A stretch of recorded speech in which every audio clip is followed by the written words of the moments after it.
Hello, Rebecca. Hello, Selena. Thank you so much for that introduction. And I just want to again say how delightful it has been during this Google Hangout series to co-host this with you. It's just been a delight. My pleasure. I'm just looking over here at the chat, and so I just want to say hello to Sherry and Shona and Elizabeth and Sandra and Mary Michael and Joan. I think that's all I see so far. If I've missed you, please raise your hand again. And if you are watching this broadcast live, if you'd like to enter your name and say hello and let us know where you're from.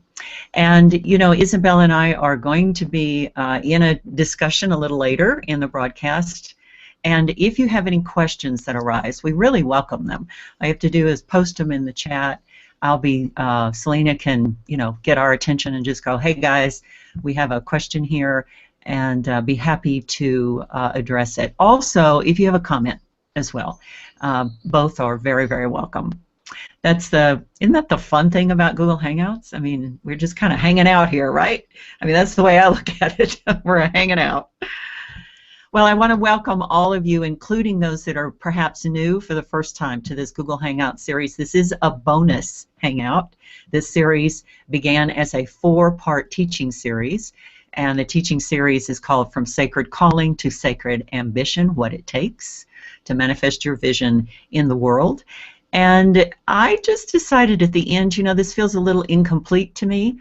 I would love to add another one. So voila, a bonus one. And this one I think you're really going to get a lot of value from, not only because of my guest, but because of what we're going to be speaking about.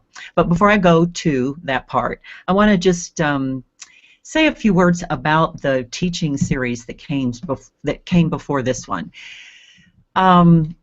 If you have not had an opportunity to look at any of the Hangouts, I highly recommend it. It's actually, we covered a lot of ground. I mean, in these 4 Hangouts, we really did. First of all, we started off with what are sacred callings? You know, what are they? How do you know you have one?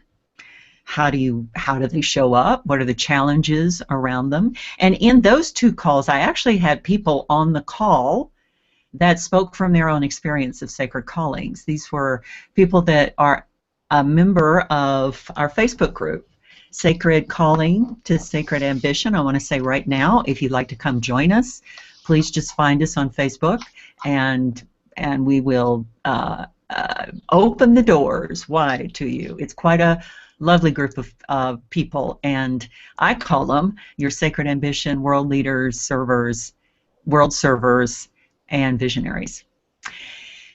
And then along the lines of what challenges you, I focused on 3 common traps throughout the Google series that really can rob us of our natural enthusiasm, our joy, and sometimes even discourage us so much that we give up around our sacred calling. And they are playing small to be accepted and fit in, ambivalence about ambition and power, and chasing after bright, shiny objects, but not feeling fulfilled.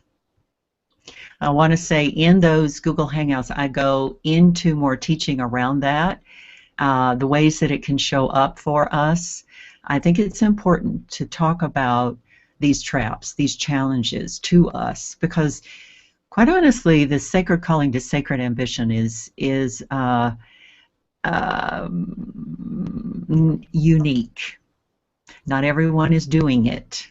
If everyone was doing it, there would not be this sort of place that we go inside of ourselves sometimes to go, oh, you know, I'm afraid to bring this out into the world. What will people think? That kind of thing. Not everybody's doing it. So it's important to know the traps and the challenges along the way.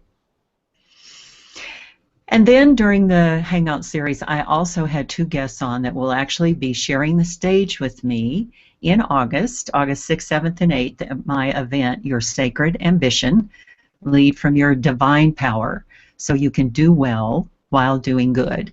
And they were Laura Pedro and Kim Carpenter.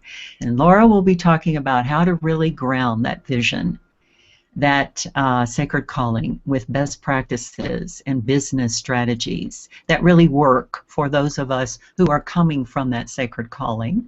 And then Kim's focus is more about how can your business serve the greater good? In other words, can it impact social change, which is another big part of having a sacred ambition. Again, they will be sharing the stage with me in August, and on the Google Hangout, you get to meet them, you get to hear them, their ideas, their focus, their approach, and also they will talk about what they're going to be sharing on the stage in August. So that's a really rich part of this Google Hangout series. Well, today, how about let's hear from someone who has graciously volunteered. Well, actually, I asked her, and she volunteered after I asked her, if she would share her story, her journey of going from sacred calling. Actually, she already had her business, and she's had her business for many, many years. And yet this has been a refocus, a realignment, a reclarification, and also some surprises along the way for my guest today. So let me say that Isabel Parlett, these are going to be my words to describe her. She is a shaman, a word shaman, when it comes to articulating your sometimes difficult message to the world.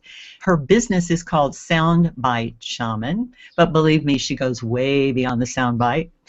And today she is going to share about her journey, but I want to introduce her like I introduce all of my guests, and that is to tell you Isabel's sacred calling is powerful, loving, and vibrant, soulful communication and savoring being in my body.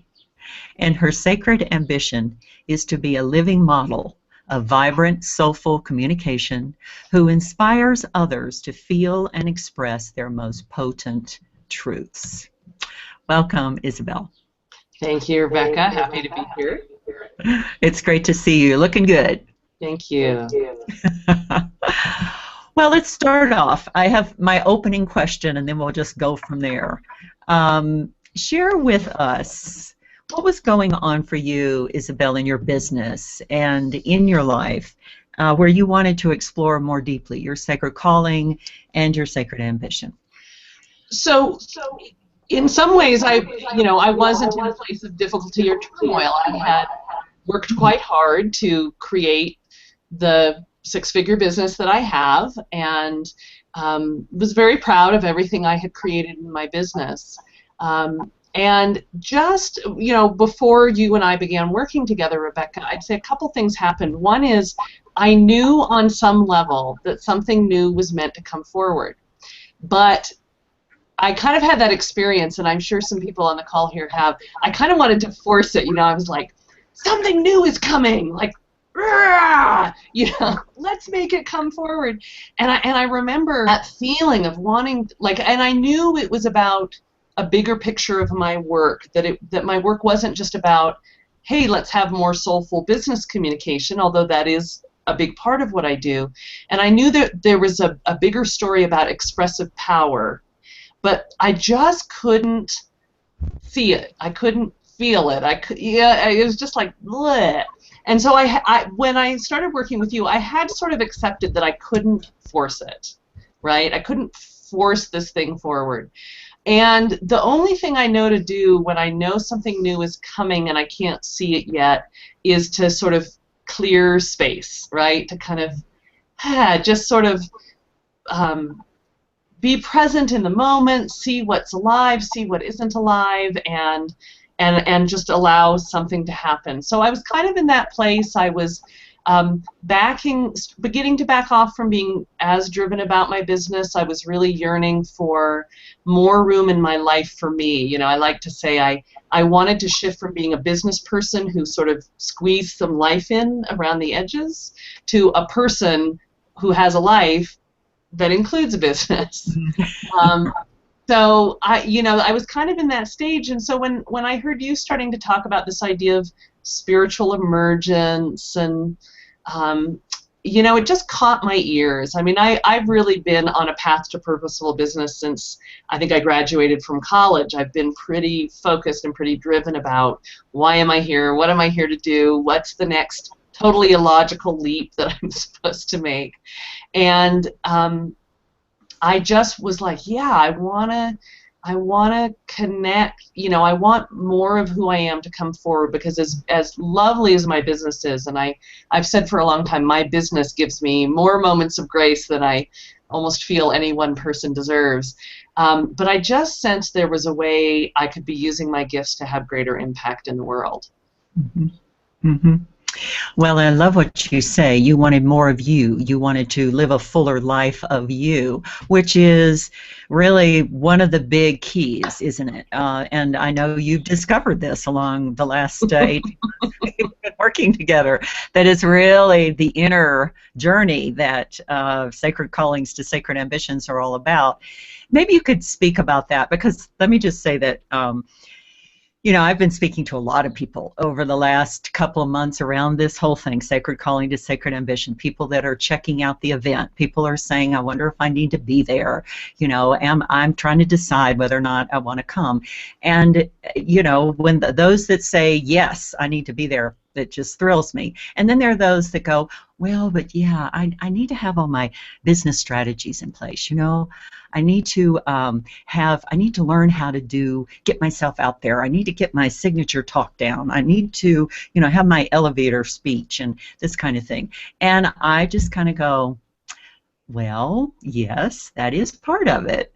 But if you have a sacred calling, now I'm not saying everybody does, but if you have a sacred calling, there's a whole nother piece that needs to go with that.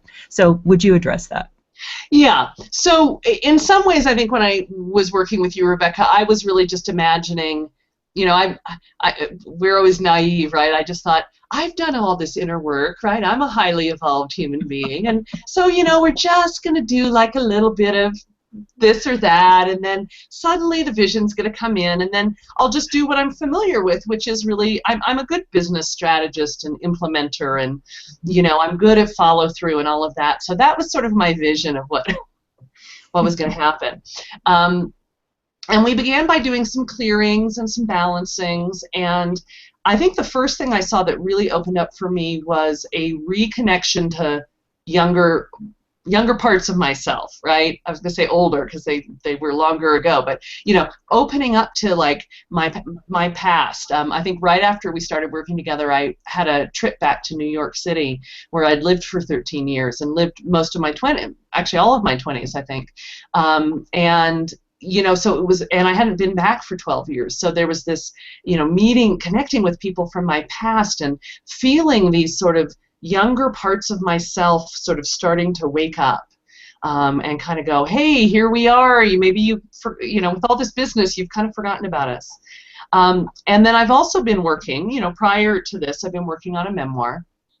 And so I think between kind of going back to New York, reconnecting to these old parts of myself and working on the memoir, here I am thinking like, oh yeah, how am I going to expand into, like I did, Rebecca, you helped me sort of craft a vision of working with clients in a deeper, more extended way to really help established business owners and business leaders to support them in really bringing forward their newest, freshest, most emergent message. Mm-hmm. And I loved that idea, and I thought that's what I was going to be working on. Well, instead what happened is I suddenly hit this thing in my past, a heartbreak, romantic heartbreak when I was 24 years old. Nothing exceptional about the story, nothing that 100 other people haven't lived. But for me, it was a shattering moment, right? Mm-hmm. And in fact, the story I had been telling myself was kind of, it's not that big a deal, right? Like, it's not that big a deal. I had some really nice memories, and I don't have a lot of emotional residue. In fact, that's literally what I told myself. I don't have a lot of emotional residue from that experience. But all of a sudden, with all the stirring we were doing, it became clear that, in fact, it had been such a shattering and overwhelming experience for me that the only way I knew how to cope at the time was to actually, at a certain point, shove all those feelings away deep inside me and push them away and say, that's the only way I can move on. So I just had this, you know, sort of tsunami of grief rise up and kind of, you know, smack me in the face and carry me away. And it's nothing like I've ever experienced before, I think, in terms of emotional intensity. It literally felt like my 24-year-old self rose up and kind of took over my being. So that when it's like I was waking up and I was, you know, getting my son to school and feeding the dog and doing my work and meeting with my clients and leading my classes, and yet it was sort of like this 24-year-old ragged, grieving self was riding along with me. And it really, gosh, you know, you can help me articulate this, but it was so overwhelming, and the blessing was that I didn't know what to do with all of those feelings when I was 24. But now I was approaching 50 at the time, and suddenly I had support and tools and resources to meet all of this material. And so it was very sobering to sort of realize that underneath this successful business and, you know, competent human being that I genuinely am, you know, there was really this sort of, not that it was truly broken, but this feeling of being broken, right? That I'd sort of been covering up and sort of operating over, I guess is the best way I could say it, right? And of course, some of the deep core feelings that came out of this experience for me was, I'm not good enough, right? I'm not worthy. I'm not worthy of being loved. Life is a cold, cruel place. I don't get to have what I want. I'm sure there were more, but those were, you know, those were some of the big things. And I remember a previous mentor saying to me, like, there's something very liberating when you face your place of deepest shame. And I think in some ways this was one of my places of deepest shame, not just the experience, but all the things at the time I decided that it meant. And because I didn't have the tools then to move through it, you know, I'm realizing now how much that's been an undercurrent, right? Of what I've been doing in the world, or how I'm being in the world, or the energy that I bring forward in the world. So a real blessing was that, you know, through you, I really started to learn these, you know, clearing techniques, these techniques to really be able to take this shattering experience and actually start to ask myself, what am I feeling? And I have to say, I learned the lesson just this last year that, you know, I had to give myself permission to feel what I felt at the intensity I needed to feel it for as long as I needed to feel it, until I could really, in a wholehearted way, release it. And that was new, you know, that was new to me, to kind of feel that big. And to start to be able to see the stories beneath the grief and the pain, and to be able to question them, and to be able to move through them. So I wasn't expecting to spend my time that way. And we want to be clear that you were also making money and feeding the dog and taking care of your son. Absolutely. Like, I think on the surface I was doing everything else, and yet it was sort of this thing rose up and said, you have to pay attention to me and deal with me, or there's really just no moving further, right? Like I really didn't feel in some way like I had a choice. But I became very deeply committed to my own healing, to my own clearing. I probably started doing clearing processes every day, probably sometimes multiple times a day. And I think one of the other things I really learned from you, Rebecca, was to turn towards the pain, right? To turn towards the discomfort, to turn towards the shame, instead of away from it. And really say, like, what is it that I can liberate here? And I think, so that was really the dominant feeling of a lot of last year for me. Mhm. And yet, all of a sudden, in mid-year, about a year ago, even people started to say to me, Isabel, your energy has shifted. You look different. You appear less burdened. I don't know what it is. You just feel lighter. I remember seeing someone who said, you look amazing. Are you having a really great year? And I thought, well, I don't know that that's exactly how I would put it. Because I think not only was I dealing with this grief, but a lot of other things in my life were starting to feel sort of shaky and rocky and strange. But like you said, it was clear something was changing. And what was really fascinating to me in terms of my business is, like you said, my business did just fine. I sometimes hear this meme, right, that if we get distracted and aren't focused on our business, then the energy dissipates. That didn't happen, actually. My business did fine. Like, work came in. In fact, I think one of the striking things about the last year and a half is I have maintained my enrollment in my programs, and I've probably done the least amount of marketing I've ever done before in order to get those enrollments. And I do attribute some of that to both choosing, to not work so hard, right? Really choosing for myself to not live such an exhausting, driven life. Trusting more. I think, again, if we go back to that story, when I was 24, there was a part of me that went, I can't trust the universe to take care of me and to provide for me and to bring me the things I want. I have to work for them. I have to earn them. So when I let go of all of that, it was sort of remarkable to discover that, like, my business did fine, without me having to work so hard to earn it.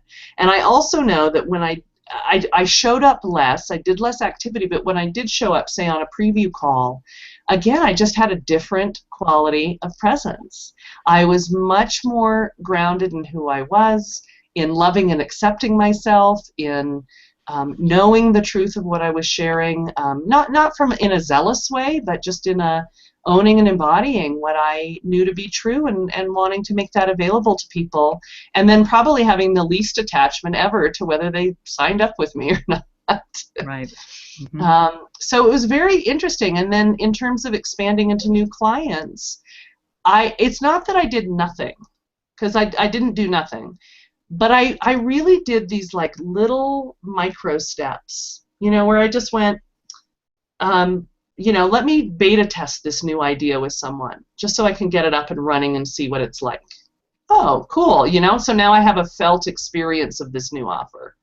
Let me, let me test the discovery call where I can then create a custom offer for people. Oh, I have a colleague who will do that with me. Great, so I just sort of took these little bitty steps, and then just spoke with people about what I was doing, and not in that big, like, I have a new thing I'm doing. It was just like, oh yeah, I have this new idea, and I would talk to a colleague and say, oh, I have this new idea about how I can serve people, and she'd be like, I want that. That sounds really good. And the person I tested my discovery call with, when we were done, she said, well, I know we were just doing this to test, but I think I'd like to do this, And it's just kind of taken care of itself as long as I take those little steps, and I haven't made a big push, and I haven't had to do that thing I think I used to do, and I'm sure a lot of people on this call have done, where you kind of psych yourself up to, do that big leap. And I'm not saying there aren't times that's not appropriate either, but, like, it didn't have that kind of inner angst for me about it. It was just kind of like, oh, look what's happening. And so now I think I have 2 clients in this new form. I have a proposal out that I think will probably come through. I have a 4th person who's probably going to come online. I have a 5th person who I'll probably speak to later this summer. And it just doesn't seem to be requiring this big, crazy push from me. So it's really quite lovely. And I think also in the midst of all of this, I've lost some of that anxiety about proving myself, right? So I also have a lot more trust that it's unfolding in the right time frame, that as long as I am present to myself, present to my feelings, present to my guidance, that this is going to go in the right direction for me. It's a nice place to be. I'm enjoying it. Yeah. Well, let's just all kind of pause for a moment and really take in all of the beautiful, no, that Isabel, that was just really amazing, beautiful learnings and sharing and vulnerability, and gosh, you just hit every point that I have about when you unleash, really parts of yourself. So take a break for a moment and let me just highlight a few things you said, okay? Sacred callings require all of us. We cannot put a part of ourself, a part of our past, into a closet and lock it away. And that was such a beautiful illustration of that. I promised you Isabel did not start working with me thinking that she was going to unleash this time in her life, and so that's a very honest, that was a surprise. It was a surprise to her, it was a surprise to me, and yet because I've been in this area for a long time, I know that this is right on the path. Whatever this is, it's just right on the path. And one of the things I want to stress, first of all, is that when Isabel talks about having the tools to really work with this, maybe some of you out there are really going, whoa, wow, that sounds really scary, or ooh, I'm not sure I want to do that, or how would you go through that? Well, that's one of the things that I teach in the mentorship that I do, is really how to work with yourself with so much compassion that when we unearth these places, and not all places are like Isabel's, everyone, but I promise you, you get on a sacred calling to sacred ambition journey, something is going to come up that you did not expect, some surprise, because we must bring forward more of who we are to bring our sacred ambition to the world. And also, Isabel, I loved how you articulated the wounding from that time, and how you saw how it had informed your life. Because one of the main keys to manifesting sacred ambitions is actually number 3, which I've written about and talked about. Give yourself permission to do, be, and have more of what you truly want.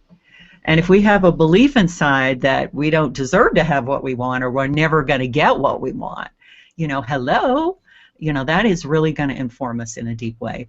So just your deep discoveries. And also, I just want to say thank you for sharing about how it's impacted your business, because I think so many times we in the world feel like, oh, I've got my personal work to do, and then I've got my business work to do, and never the twain shall meet. They're sort of two different worlds. But actually, in sacred calling to sacred ambition, they must go together. And it's not that the world strategies, best practices, business strategies are not good. They are. In fact, they're very necessary. However, we really must work with ourselves along that way too. Selena, let me just ask you, she's got her mic off, so she needs to turn it on. Are there any questions or comments that for Isabel? Well, no questions, Isabel, but lots and lots of comments of being grateful for sharing your story. Bobby also says that very new paradigm practices coming forth from you. So she's recognizing the beauty and the magic and the profound change. So anyway, lots of inspiration. Yeah. One of the things that we worked with in Sacred Ambition, didn't we? The mentorship, Isabel, was this thing about how to work with grace, rather than striving and overwhelm and, you know, have to get to that next place, whatever that next place is, how to work with grace. So you really embodied that and articulated. What else would you like to say about all that? Well, I was just going to say I loved that notion of working with grace, and for me it was particularly about, you know, really bringing in this loving compassion for myself forward. I mean, I think we've all heard this lesson, right, as within so without, and it begins inside and it begins with you. And I always think that's one of those notions. It's one thing to sort of say it and hear it, and it's another thing to really live it and practice it. But I think one thing that's really come out of my time in the mentorship is this deep commitment to, like, really loving myself. Mm-hmm. And not just because it feels good, but in all ways, including in how I conduct my business. Like, am I doing my business in a way that is loving towards myself, or am I doing business in a way that is violent towards mm-hmm. myself? Mm-hmm. And just realizing that I am so drawn. You know, I think you saw I was writing to people on my list about some of the work I do in hand analysis and this idea of a life school. And my life school is the school of love. So I'm very drawn to experience love, to give and receive love. I mean, I think all humans are, but it's particularly potent for me. And I really have kind of embraced the idea that if I am not deeply loving and compassionate in all ways at all times with myself, I don't get to live in that vibration of giving and exchanging love. You know, I'm just limiting that capacity mm-hmm. within myself. And in fact, I think out of this is I think of me feel even more deeply that I want every client I work with to kind of feel that greater, have a greater experience of that love that comes from me when I work with them, right? That I want them to know that I see them, I hear them, I love them, I love who they are, I love what they do, and that I'm going to use every, you know, ounce of energy in my being to help them know, understand, articulate, and express what's inside of them, because I want everyone else to see it and love it as much as I do. You know, and again, I think that ability to sort of come from there has really expanded for me this year as I have learned to be, you know, more profoundly loving with myself. Mm-hmm. I would so agree, and beautifully articulated. And I love that you talked about vibration and energy. You know, when it really comes down to it, it is really about the embodiment of our sacred calling. For you, it has a lot to do with your loving and how you bring that loving forward in the way that you help people unearth their words to put on what they want to talk about. And it's the vibration and energy that makes the difference for those of us who are living our sacred ambition. And that's also what fulfills us, because I talk about sacred ambition being a path of self-awakening and self-fulfillment. And you just are just so, you know, talking about that everywhere, as far as just knowing more of who you are, having more ease, having more grace, having more self-compassion. You know, those at the end of the day, when we close our eyes at night, after maybe we've done a successful launch, or we've had some clients, or we've signed up a new client, or maybe we've made a big deposit in the bank, or whatever it is, we all know that those experiences last about, 15 or 20 minutes. When we close our eyes at night, it's the loving of who we are. It's the embodiment. It's the grace and the ease and the presence of who we are that really rocks us to sleep at night. And I just want to say that you just, it's just really beautiful. I do want to read you a couple of comments over here, Isabel. One, Sherry says, the sacred ambition path is one of constant growth. Yes, it is. Sherry. It really is. Or everyone tells you you are crazy and you believe them. Absolutely. That's one of the things that we have to overcome and work with in ourselves when we're working in Sacred Calling to Sacred Ambition. In the event, we do a lot of that. Um, and Bobby said, very new paradigm practices coming forth, Isabel. Sherry said, so grateful for your sharing and for the opportunity to have been through some of this with you. Do you know Sherry? Yes, you do. Okay. Great. Yeah, and Mary Margaret, you're right. I did. Good. I'm glad you are pleased I got your name right. Okay, new question for you, my dear. Yes. You did not come to last year's event. You're coming to this event for the first time. I am. I'm very excited. So, just, for those who might be considering coming, and obviously you've already been on this, you're in this journey, you're continuing, it's not like we ever arrive. What are you looking forward to, or what are you anticipating, wanting, and receiving from this event in August? I think with this recognition that I am so connected to my body experiences, and having been in a business that's mostly virtual, I'm very selective about where I take my body, but I also really love being able to immerse my body in a space, in an energy, in a community that is going to be rich and nourishing. And I know all the times that we came together in the Sacred Ambition mentorship, or some of the other programs I've done with you, like the Wisdom School too, it just, again, it feels like just the most delicious gift to give myself. Mm-hmm. I love the support and the encouragement to, just again, I am kind of a smart ass. I always think I know it all and have done it all and, know everything. So it's really good for me to be someplace where I'm kind of coaxed beyond what I think I already know.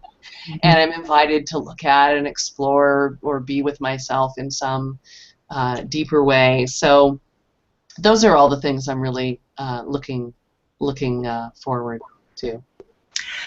Well, honey, you're going to come to the right place. I love it. So any closing words of, you've shared so much wisdom, but is there anything else you'd like to say, Isabel? Well, I'll just say on my own path, I've was taught and believe and have tried to live that I do think one of the greatest blessings in life is to love what we do for a living. And really, I would say it's not even limited to what we do for a living, but the greatest blessing in life is to really love what we devote our energy to.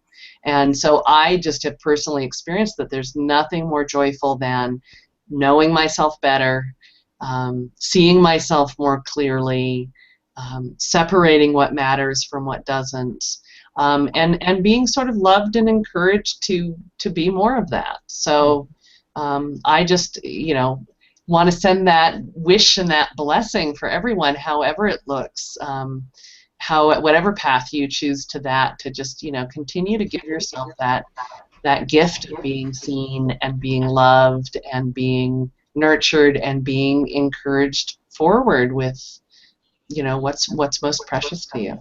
Mm. Wonderful. Well, we actually had a question here come forward, and I would love you to address this because I know you have a son. Shona says, this is wonderful. At the seminar, do we touch on ways to pass this on to our children? Well, I can talk about the seminar, but would you like to just share, Isabel, about your relationship to your son and how that has really shifted this year? I have the unique, I have the privilege, not the unique privilege, I have the privilege of having a 14-year-old son, so for those of you who've walked that path, I'm sure empathize with that. One of the things I've loved about what I've learned, and again, all the tools I've learned from Rebecca is, there are times that my relationship with my son is pretty intense, and I'm a mom, I worry about him, right, and I worry about his path, and it's been such a comfort because it's not that I have sort of learned techniques to teach him, but what I've really learned, Rebecca, is first of all, the more I clear myself, the more that impacts him, even if I never say a word. Right. I also do a lot of clearing where I sort of find where I'm energetically hooked into him. And so I sort of clear it for both of us. So I do a lot of, when I look through my son's eyes and I see the world through his eyes and I see what I want to clear for him and for me, you know.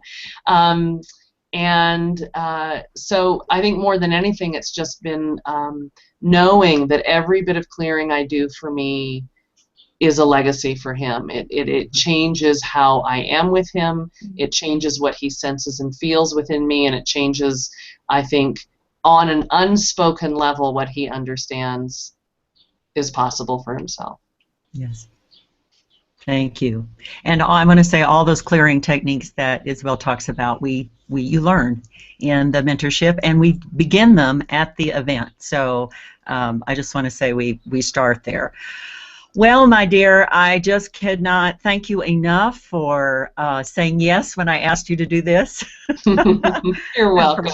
It was an easy yes, and I'm absolutely happy to contribute to you and contribute to your event, because this work has been a big deal for me the last year and a half. I mean, I could not have moved through what rose up for me without you as one of my not only friend and colleague, but as a cherished mentor and guide and anchor. And I mean, there were